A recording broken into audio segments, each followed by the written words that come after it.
एक जंगल में एक गुरुकुल था जिसमें बहुत से विद्यार्थी पढ़ने आते थे। एक दिन की बात है, गुरु पढ़ा रहे थे।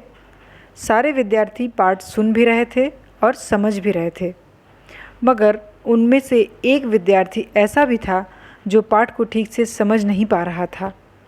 गुरुजी उसे बार बार समझा रहे थे। गुरुजी को बहुत गुस्सा आया और उन्होंने उस विद्यार्थी को अपने पास बुलाया और कहा, अपनी हथेली दिखाओ बेटा। विद्यार्थी ने अपनी हथेली गुरु के आगे कर दी।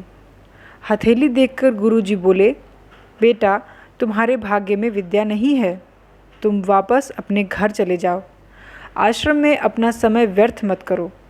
तो उस विद्यार्थी ने गुरु से पूछा, ऐसा क्यों कह रहे हैं गुरुजी? गुरुजी ने बोला, बेटा तुम्हारे हाथ में विद्या की रेखा ही नहीं है।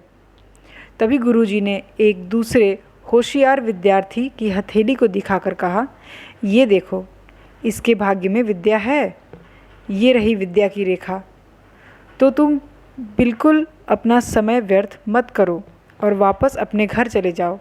घर जाकर अब किसी और कार्य में अपना मन लगाओ। ऐसी बात सुनकर उस विद्यार्थी ने अपनी जेब से एक चाकू निकाला, जिसका प्रयोग वह प्रतिदिन दातून को काटने में करता था। उसने उस चाकू से अपनी हथेली पे बिल्कुल वैसी ही रेखा काटकर बना दी जैसी उस होशियार विद्यार्थी के हाथ में थी। हाथ से बहुत खून बहने लगा। उसने अपने गुरु को हथेली दिखाकर कहा, देखिए गुरुदेव, मैंने अपने हाथ में विद्या की रेखा बना ली है। गुरुजी ने देखा तो उनकी आंखें भर आईं। उन्होंने विद्यार्थी को गले से लगाते हुए कहा कि बेटा, तुम्हें अब पढ़ने से कोई नहीं रोक सकता।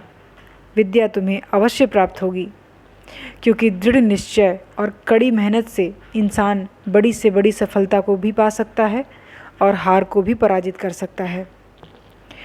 दोस्तों, जानते हैं वो विद्यार्थी कौन था? वो विद्यार्थी आगे चलकर महर्षि पणिनि के नाम से प्रसिद्ध हुआ, जिन्होंने विश्वविख्यात व्याकरण अष्टाध्यायी की रचना की है। यह व्याकरण अपने आप में इतना उत्कृष्ट है कि आज 2700 वर्ष बीत जाने के बाद भी विश्व के किसी भी अन्य भाषा में ऐसा पूर्ण व्याकरण का ज्ञान अब तक नहीं बन पाया है।